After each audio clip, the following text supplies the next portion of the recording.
Baik, baik, selamat pagi, Assalamualaikum warahmatullahi wabarakatuh. Pada pertemuan kita kali ini dalam kelas IDD Keadilan, kita akan mendiskusikan salah satu filsuf politik dari Amerika Serikat yang sangat dikenal terkait dengan kontribusinya sehubungan dengan gagasan-gagasan tentang keadilan. Uh, Dia merupakan filsuf yang banyak dikenal oleh kalangan sebagai salah satu filsuf terutama terbesar di abad ke-20 terkait dengan pandangannya tentang justice atau keadilan. Nah, kita akan membahas filsuf tersebut yang namanya adalah John Rawls. Tuh. Nah, di sini kalau misalnya kita mulai dari penjelasan tentang siapakah John Rawls, dia adalah eh, salah seorang filsuf yang memiliki kewarganegaraan Amerika Serikat. Dia lahir sekitar tahun 1920-an di Baltimore, Amerika Serikat. Dan terkait dengan concern atau perhatiannya terhadap isu-isu keadilan, keadilan sosial, hal tersebut tidak bisa dilepaskan dari pengalaman John Rawls sejak dia lahir kecil sampai dia berkembang jadi dewasa, di mana terkait dengan kondisi krisis sosial yang dihadapi oleh keluarga John Rawls pada sekitar tahun tahun 1920-an, ia mengakibatkan salah satu saudaranya meninggal, dan kemudian juga eh, John Rawls menyaksikan pada saat itu krisis demi krisis juga kemudian yang berlangsung di Amerika Serikat, dan impact dari terjadinya Perang Dunia Kedua pada waktu itu, di mana hal tersebut perlahan-lahan membentuk perhatiannya tentang isu keadilan. Nah, John Rawls ini tadi saya utarakan itu merupakan salah seorang filsuf yang berangkat dari perspektif liberalisme, di mana salah satu kontribusi utama dari John Rawls terkait dengan eh, pandangan-pandangan filosofinya adalah dia meletakkan salah satu perspektif utama terkait bagaimana pandangan politik liberalisme berbicara tentang keadilan sosial.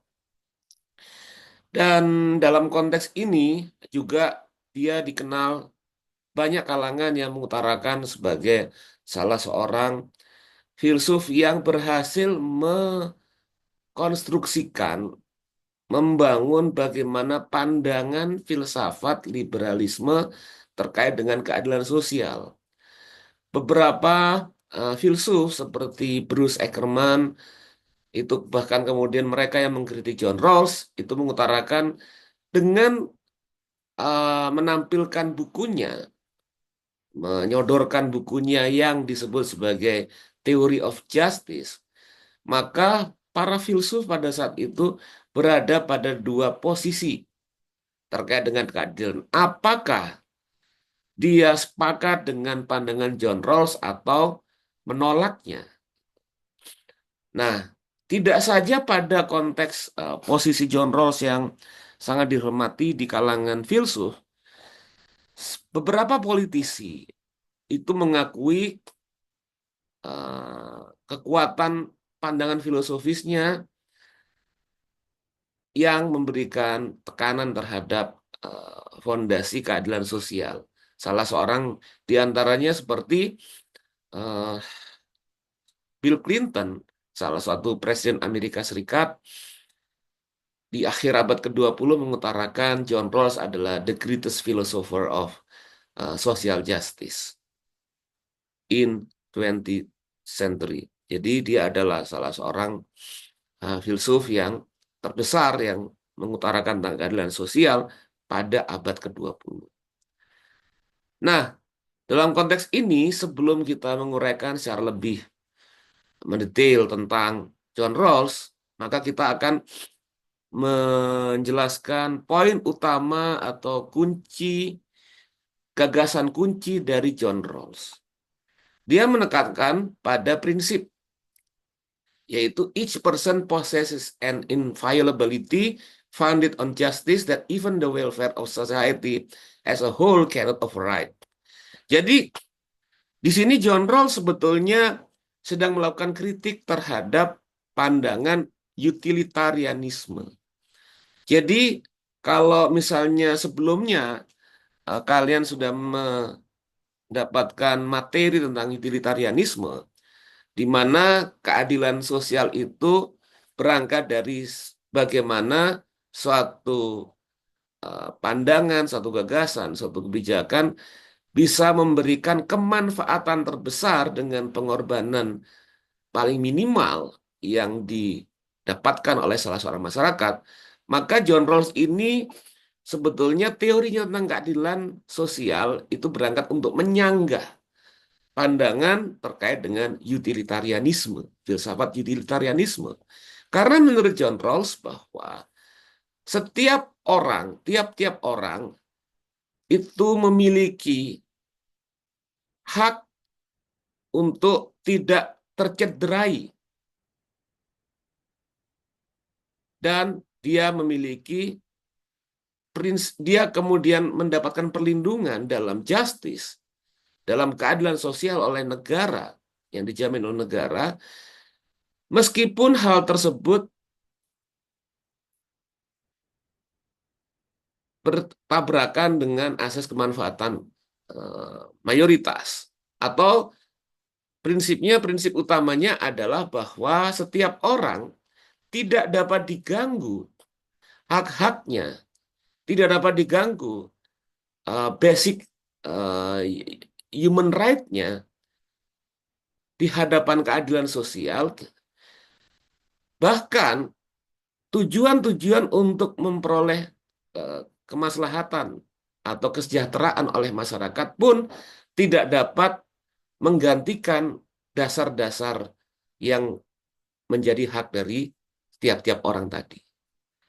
Jadi pandangan-pandangan yang menekankan bahwa atas nama kemanfaatan dari kalangan mayoritas atau kepentingan terbesar dari satu masyarakat itu tidak bisa mengganggu, tidak bisa menggantikan hak-hak dasar yang dimiliki oleh setiap orang terkait dengan hak asasi manusia. Sehingga berangkat dari pandangan tersebut bahwa suatu masyarakat yang adil, yang menekankan pada kebebasan dan kesetaraan antar warga masyarakat, itu harus dijamin, harus ditegakkan oleh tatanan politik bernegara. Sehingga hak asasi manusia atau hak dasar kemanusiaan yang dijaga dan dirawat oleh keadilan sosial bukanlah subjek yang bisa dibergenkan secara politik atau dikalkulasikan, ditransaksikan untuk kepentingan-kepentingan sosial. Nah, di sini kita bisa melihat salah satu fondasi utama dari pandangan keadilan John Rawls yang berangkat dari prinsip liberalisme. Pengutamaan terhadap hak-hak yang tidak bisa dilanggar, tidak bisa dicederai oleh setiap warga negara. Di mana masyarakat yang adil itu menekankan pada kebebasan serta kesetaraan antar tiap-tiap warga, di mana tidak boleh ada individu yang dikorbankan. Nah, ini penekanan bahwa every individual is inviolable. Setiap individu tidak bisa dicederai, tidak bisa diganggu haknya. Dan poin utamanya bahwa setiap individu hak-haknya tidak bisa dikorbankan individualitasnya atas nama kepentingan mayoritas. Nah, cuma menurut John Rawls bahwa tindakan-tindakan yang tidak berdasarkan keadilan sosial dalam beberapa hal bisa ditoleransi apabila tindakan tersebut dilakukan untuk mencegah ketidakadilan yang lebih tinggi.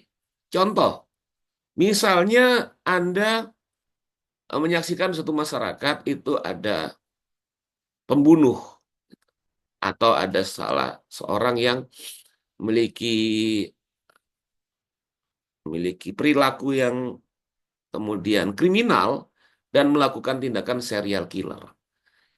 Nah, dalam konteks ini, maka tindakan untuk melakukan pembunuhan terhadap orang yang melakukan tindakan kriminal dengan membunuh orang lain tadi, itu bisa ditoleransi. Apabila hal tersebut bisa mencegah terjadinya ketidakadilan sosial yang lebih tinggi. Nah, itu prinsipnya dari John Rawls. Nah, selanjutnya, dalam beberapa kasus menurut John Rawls, pertimbangan keadilan sosial itu menekankan bahwa kemerdekaan individu harus direstriksi untuk menjaga terjadinya equality of opportunity, kesetaraan kesempatan. Jadi di sini dalam konteks John Rawls, kesetaraan kesempatan dari tiap-tiap orang itu menjadi hal yang sangat utama. Bahkan hal tersebut menjadi prinsip yang bisa membatasi individual liberty, yang bisa membatasi kemerdekaan individu. Menurut Rawls, bahwa hal tersebut bisa kita kasih contoh. Misalnya, negara atau pemerintah bisa membatasi kepemilikan tanah dari tiap-tiap orang. Misalnya, batas maksimal 5 hektar. Atau kalau misalnya zaman dulu Soekarno itu ada batas sekitar 2,5 hektar.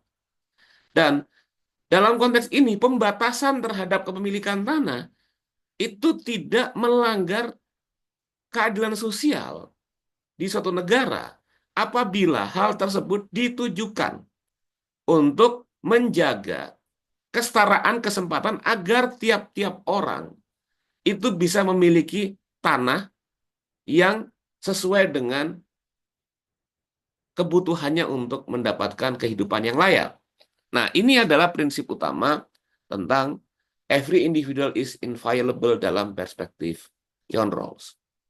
Nah, salah satu prinsip utama dari pandangan John Rawls itu terkait dengan gagasannya bahwa justice as fairness. Jadi keadilan sosial sebagai realisasi prinsip fairness. Apa yang disebut sebagai prinsip fairness dalam perspektif John Rawls? Bahwa suatu tatanan masyarakat yang adil itu menjaga adanya equal basic liberties for all. Adanya kesetaraan dari prinsip-prinsip dasar kemerdekaan, prinsip-prinsip dasar kebebasan untuk semua warga negara. Terutama menurut John Rawls, bahwa yang paling utama ditekankan adalah prinsip kebebasan-kebebasan dasar yang harus dijamin oleh negara pada rakyatnya.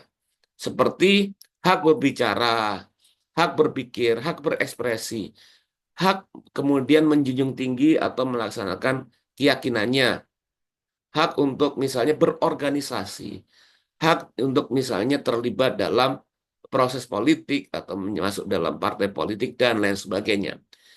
Prinsip-prinsip ini harus dijamin agar kemudian keadilan sosial itu bisa ditegakkan dan ini menjadi parameter tentang masyarakat yang adil dalam negara demokrasi. Nah, selain tentang equal basic liberties tadi, kesetaraan, John Rawls juga menekankan salah satu prinsip lainnya yang disebut sebagai the difference principle atau prinsip-prinsip perbedaan. Menurut John Rawls bahwa adanya sesuatu perbedaan atau ketimpangan sosial itu bisa diterima apabila ketimpangan tersebut memberikan keuntungan bagi mereka yang paling terpinggirkan. Jadi prinsip ini untuk menjaga agar tatanan sosial di masyarakat dalam konteks bekerjanya tatanan pasar dan demokrasi itu tidak meninggalkan mereka yang paling berada di posisi paling bawah.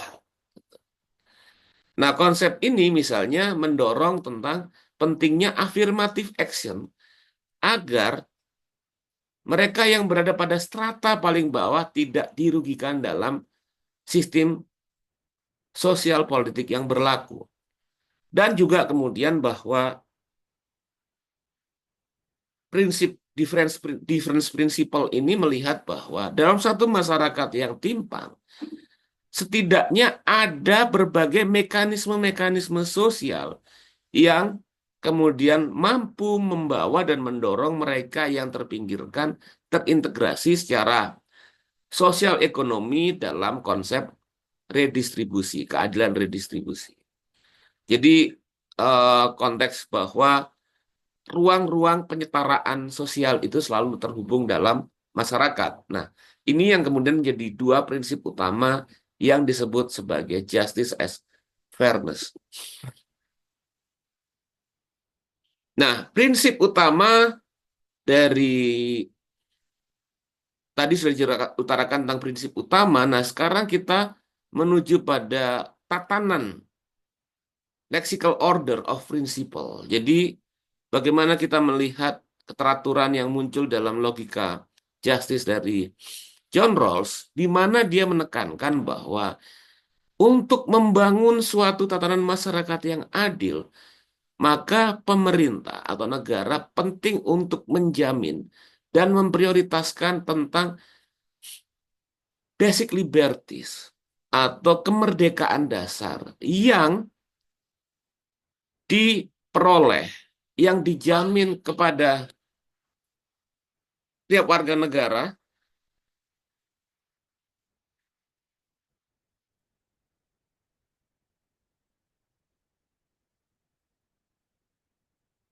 Oke, baik.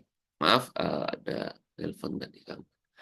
Pertama, lexical order of principle atau prinsip-prinsip keteraturan dalam gagasan John Rawls tentang keadilan sosial bahwa dalam satu tatanan masyarakat yang adil, negara semestinya dan seharusnya menekankan tentang basic liberties atau kebebasan dasar yang hadir pertama, hadir di awal sebelum pencapaian economic gain, sebelum pencapaian eh, keuntungan atau ya keuntungan secara ekonomi. Sehingga dalam prinsip John Rawls misalnya, keadilan sosial, kemerdekaan antar tiap individu tidak bisa dikorbankan, tidak bisa dikesampingkan untuk mengejar keuntungan ekonomi. Gitu. Jadi kalau dalam konteks ini, pandangan-pandangan John Rawls misalnya menjadi dasar bagian tentang perspektif politik liberal dalam misalnya mengkritik pendekatan developmentalisme. Developmentalisme itu paham pembangunan yang menekankan pentingnya pembangunan ekonomi yang lebih baik, meskipun hal tersebut harus mengorbankan kemerdekaan atau kebebasan politik. Nah, itu yang dikritik oleh John Rawls. Nah, konsekuensi dari perspektif pertama tadi, maka prinsip selanjutnya, prinsip kedua bahwa demokrasi over kapitalisme. Menurut John Rawls, demokrasi itu harus dijaga terlebih dahulu sebelum kita pemerintah itu mengembangkan bagaimana mendorong ekonomi yang lebih mantap, yang lebih baik dalam tatanan kapitalisme. Nah, di sini John Rawls menekankan tentang bagaimana hak-hak dasar warga negara dan demokrasi itu menjadi suatu hal yang utama yang tidak bisa dipisahkan dari prinsip keadilan di suatu tatanan masyarakat atau negara yang adil dan demokratis. Nah, di sini sebetulnya juga terkait dengan pandangan yang tidak bisa dikesampingkan dari John Rawls dalam prinsip keadilannya, bahwa keadilan sosial itu artinya adanya kesempatan yang equal, yang setara dan fair oleh satu masyarakat dalam memperjuangkan kehidupan yang lebih baik. Di sini bahwa everyone, menurut John Rawls, should have the same access to success. Bahwa menurut John Rawls, setiap orang, setiap warga negara harus memiliki akses yang setara, akses yang sama untuk mendapatkan kehidupan yang lebih baik di ranah pekerjaan, melalui institusi pendidikan, gitu, untuk mendapatkan hajat hidup yang lebih baik. Nah, prinsip ini dalam realitas sosial misalnya menjadi fondasi dasar tentang mengapa tatanan masyarakat yang adil itu menolak adanya nepotisme. Misalnya, prinsip ini menolak misalnya bagaimana salah seorang pemimpin itu kemudian membuat mekanisme misalnya yang memberikan keuntungan bagi keluarganya dan anaknya misalnya untuk meraih ambisi kekuasaan yang lebih tinggi gitu. Dalam koreksi John Rawls bahwa hal tersebut artinya kemudian tidak memberikan akses yang equal, yang sama kepada setiap orang untuk mendapatkan status yang lebih baik, karir yang lebih baik, posisi yang lebih baik. Di sini kemudian, disinilah bahwa dalam konteks keadilan sosial dalam satu tatanan masyarakat demokratis harus ada kesetaraan kesempatan yang fair dari tiap warga negara. Nah, di sini juga kemudian dalam konteks masyarakat yang adil bukan berarti tidak ada sistem yang memberikan ruang kesempatan, privilege, keistimewaan pada mereka yang terpinggirkan. Karena menurut John Rawls bahwa fair equality of opportunity itu memberikan uh, jalan bagi masyarakat yang berada pada posisi rentan, marginal, untuk muncul dan terintegrasi dalam masyarakat, menempuh kehidupan yang lebih baik, yang layak, melalui fondasi yang disebut sebagai affirmative action. Nah, pertanyaan selanjutnya, bagaimana sebetulnya dalam pandangan John Rawls ini prinsip-prinsip keadilan tersebut dapat dimaterialisasikan, direalisasikan dalam tatanan politik dan masyarakat. Nah, di sini berangkat dalam konteks tersebut, menurut John Rawls bahwa uh, untuk mengkonstruksi suatu tatanan masyarakat yang adil, dia menekankan konsepsi yang dia sebut sebagai the original position and veil of ignorance. Jadi, original posisi, posisi original, posisi asli, dan tabir ignorance, tabir ketidaktahuan. Di mana menurut John Rawls bahwa untuk merumuskan suatu tatanan masyarakat yang adil, maka setiap orang itu pertama berada pada posisi original, pada posisi yang asali, di mana kemudian tiap-tiap masyarakat itu akan membayangkan dirinya untuk mengkonstruksi masyarakat adil dengan mengabaikan identitas-identitas yang menjadi bagian dari atribut dirinya. Jadi membedakan tentang dia mengandaikan bahwa konsepsi tatanan masyarakat yang adil dengan mengabaikan bahwa dia misalnya berangkat dari kondisi primordial ras tertentu, agama tertentu, gender tertentu gitu. Kemudian suku etnis tertentu. Dalam posisi-posisi yang setara inilah individu dipahami sebagai individu dengan mengabaikan identitas-identitas yang selama ini melekat pada dirinya. Dalam konteks ini, maka tiap-tiap orang bisa membayangkan dan mengandaikan bagaimana prinsip keadilan bisa dirumuskan. Dan selanjutnya, menurut John Rawls, dengan prinsip atau pandangan veil of ignorance, bahwa satu masyarakat di mana orang-orang, tiap-tiap orang yang ada di dalamnya merumuskan apa itu keadilan, bisa dilakukan dengan membayangkan bahwa dia tidak tahu posisi-posisi sosial yang akan dia dapatkan dalam tatanan masyarakat tersebut. Dia tidak membayangkan suatu posisi berbasis pada relasi kekuasaan untuk merumuskan apa itu keadilan.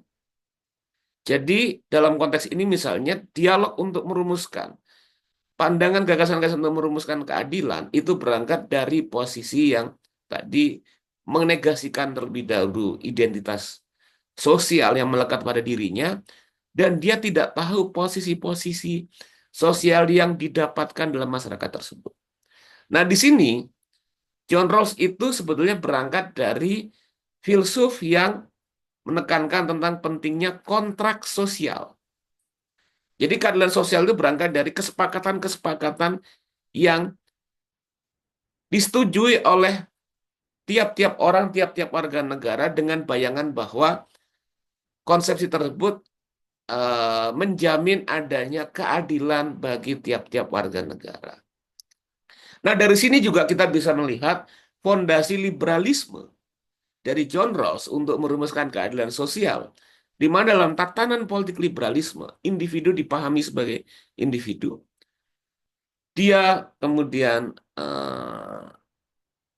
diposisikan tidak berangkat dari identitas sosial yang melekat dalam dirinya, dan dia berangkat dari kondisi di mana individu tersebut tidak dibayangkan dalam posisi-posisi sosial terhubung dengan relasi kekuasaan di masyarakat.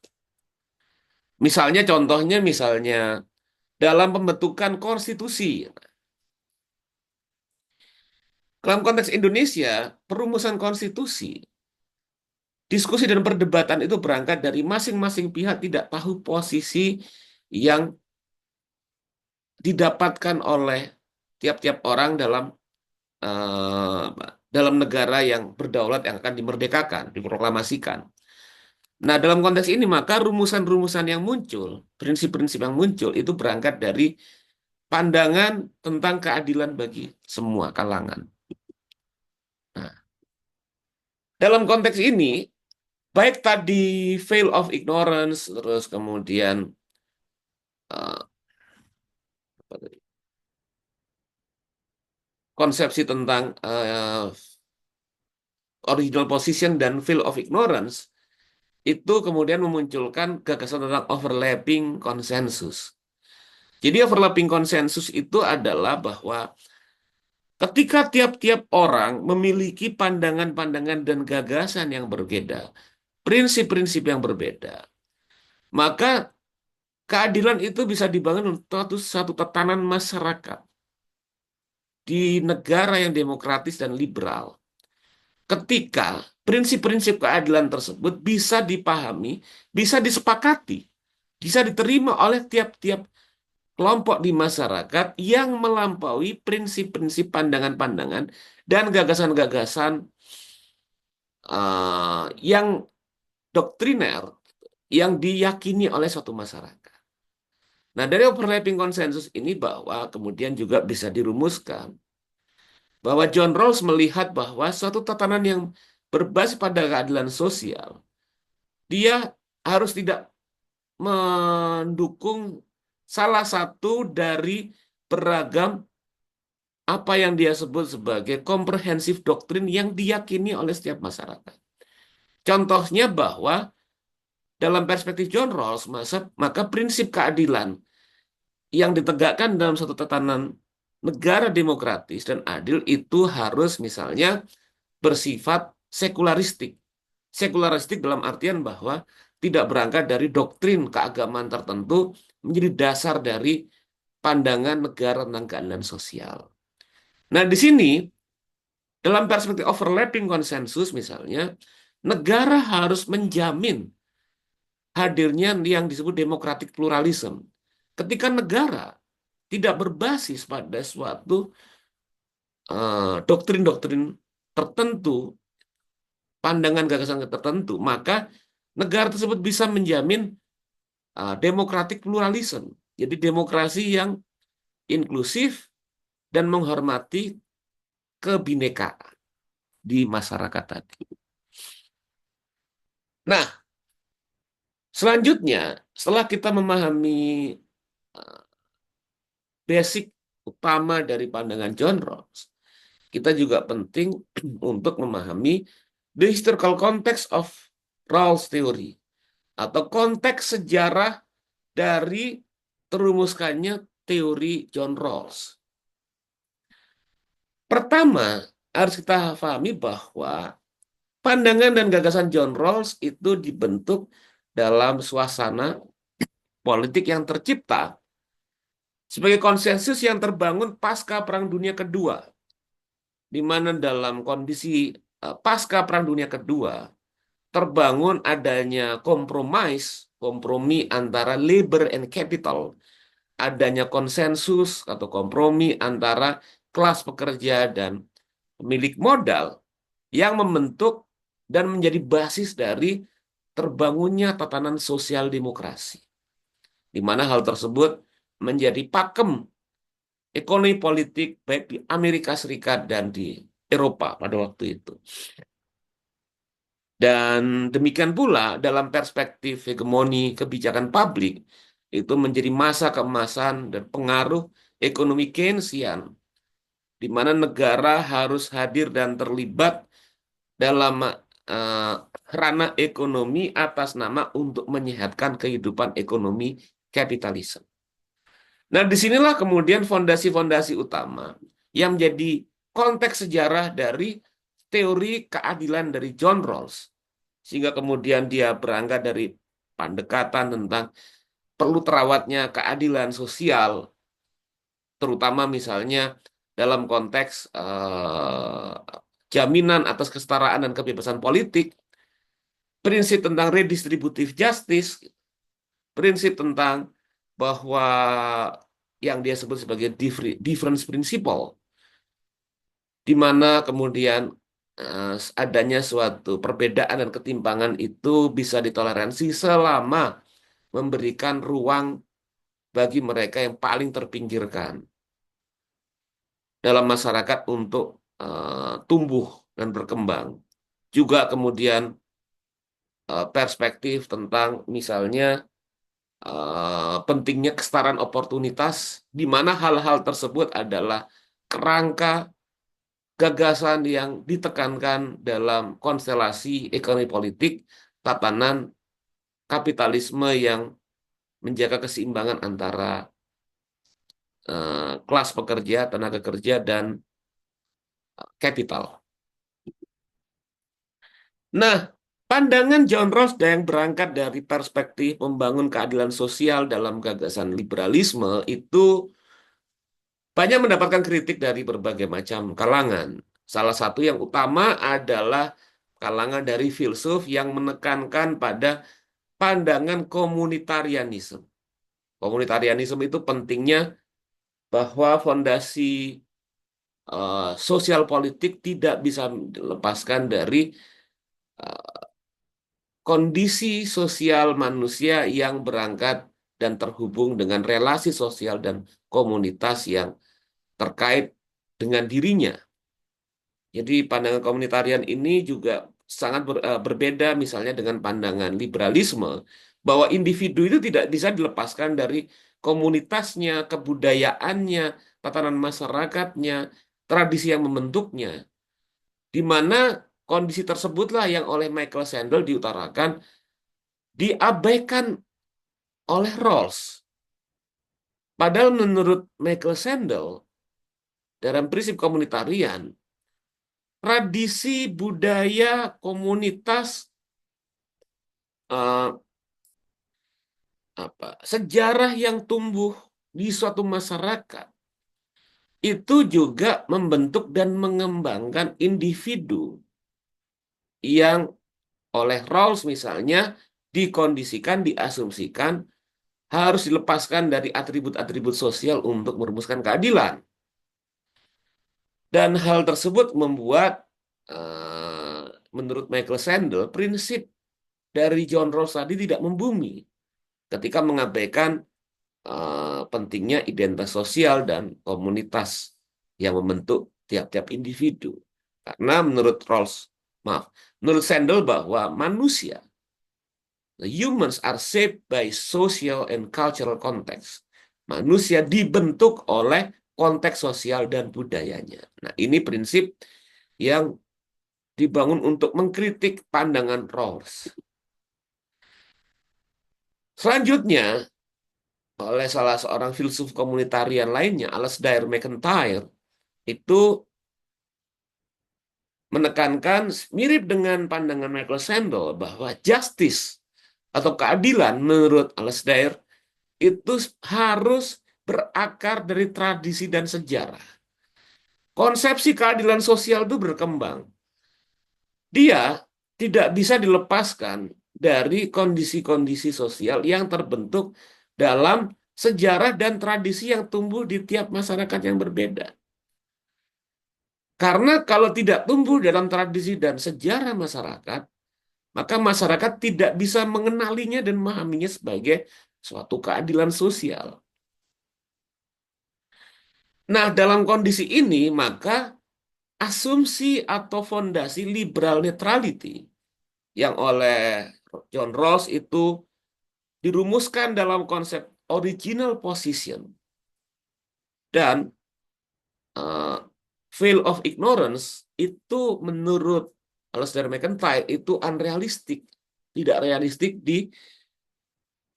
direalisasikan dalam tatanan negara demokratis. Dan selanjutnya, kritik komunitarian itu dikemukakan oleh filsuf Michael Walzer. Ya, menurut Walzer, berbeda dengan menurut dia berbeda dengan pandangan John Rawls yang menekankan justice itu, keadilan itu universal. Menurut Michael Walzer, bahwa keadilan sosial itu tidak universal, dia bersifat plural. Di mana keadilan sosial tadi sama dengan Alasdair MacIntyre, terus Michael Sandel, itu dibentuk oleh konteks sejarah dan budaya setiap masyarakat. Sehingga tiap-tiap masyarakat, menurut Michael Walzer, masyarakat Eropa, masyarakat Asia, Afrika, masyarakat di tiap-tiap konteks yang terbentuk dalam relasi sosial dan sejarah, memunculkan prinsip keadilan yang berbeda. Dan tadi selain pandangan yang sifatnya berangkat dari komunitarianistik, Michael Sandel, maaf, John Rawls itu juga mendapatkan kritik dari perspektif strukturalis. Itu bisa kita lihat misalnya dalam pandangan seorang yang namanya Thomas Piketty. Thomas Piketty itu menulis buku Capital in the 21st Century. Dan yang kelihatan sangat kuat misalnya mengkritik John Rawls misalnya dalam bukunya Capital and Ideology. Di mana menurut Piketty bahwa dalam penjelasan kapital dan ideologi, ideologi itu adalah suatu kondisi yang bisa atau suatu kondisi keadaan yang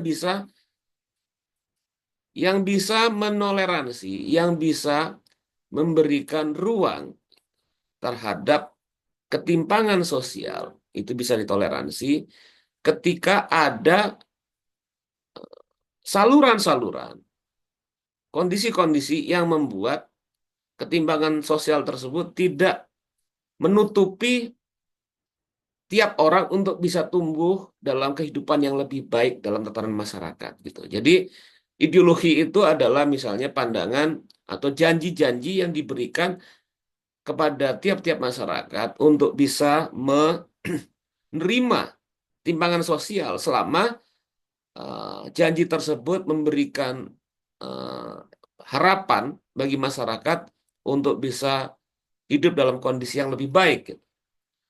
Nah, menurut Thomas Piketty, dalam kondisi saat ini, terutama pada abad ke-21, seiring dengan bagaimana tatanan kapitalisme tidak membuat ekonomi produktif bekerja bagi kepentingan orang banyak mayoritas, tapi justru hal tersebut di sisi yang lain bahwa capital in return atau profit yang didapatkan oleh mereka yang pada posisi elit itu dengan mudah didapatkan untuk mendapatkan kekayaan lebih baik. Kondisi tersebut membuat ketimpangan sosial itu tidak bisa apa, tidak tertahankan oleh mereka yang berada pada posisi paling bawah. Sehingga misalnya merusak janji-janji ideologis tadi tentang kehidupan yang lebih baik dari masyarakat.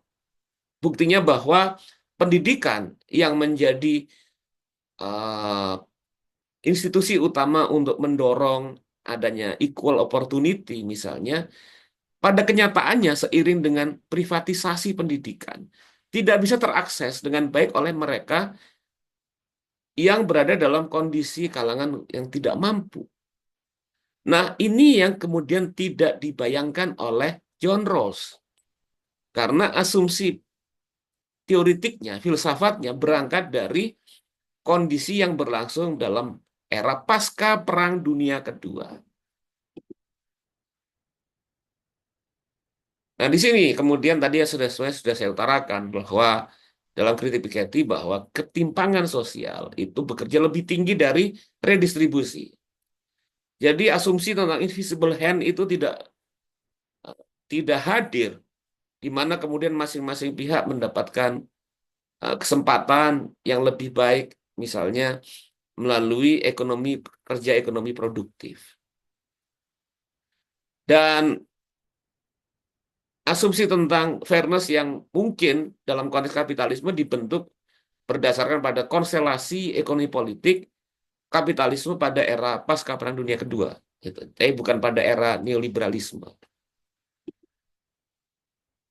Nah, tidak saja dari kalangan kiri, strukturalis dan juga kemudian dari komunitarian, ini juga kemudian gagasan John Rawls ini mendapatkan kritik dari kalangan libertarian. Jadi libertarian itu kalangan yang salah satu yang menjadi akar pengetahuan dari gagasan neoliberalisme yang menekankan pada akumulasi kapital menjadi sesuatu yang uh, bagian dari masyarakat ideal di dalam konteks tatanan masyarakat kapitalisme. Robert Nozick itu menekankan bahwa prinsip yang tadi saya utarakan, prinsip Rawls itu menurut Nozick memiliki dilema-dilema yang kemudian justru menghantam kebebasan individu yang diperjuangkan di awalnya. Kenapa? Karena menurut Nozick bahwa pandangan John Rawls itu melanggar hak individual property, hak tiap masyarakat untuk mendapatkan kepemilikan, hak milik itu yang secara private, yang berlaku universal. Nah, di sini Nozick melihatnya menekankan dia berangkat dari fondasi liberal fundamentalis kira-kira seperti itu yang menekankan bahwa dalam tatanan kapitalisme, demokrasi liberal itu dua yang harus pegang, individu dan hak tiap orang untuk mendapatkan hak milik private. Nah, ini menjadi salah satu bagian kritik terhadap pandangan Rawls. Dan sebetulnya hal ini menekankan tadi saya utarakan bahwa setelah Rawls menulis bukunya tentang Theory of Justice tahun 1974, maka setiap pandangan-pandangan filosofis terkait dengan keadilan sosial itu harus memilih posisi. Dia berada dalam posisi kubu John Rawls atau dia menolak posisi John Rawls tadi. Nah, ini menjadi bagian dari polemik yang terus berkembang sampai sekarang. Nah, juga kemudian gagasan yang bisa dibedakan antara John Rawls dan pandangan Marxis. John Rawls berangkat dari pengandaian idealistik dan normatif tentang apa itu keadilan yang berangkat dari asumsi individu yang steril dari identitas sosial. Sementara kalangan Marxis teori itu berangkat dari kondisi konkret, concrete condition yang berangkat dari proses sejarah dalam tatanan masyarakat kapitalisme. Sesuatu yang kontras dari pandangan John Rawls, di mana dalam perspektif Marxis, keadilan sosial dalam horizon tertinggi itu hanya bisa direalisasikan apabila kita berhasil menghapuskan struktur kelas sosial dan kepemilikan.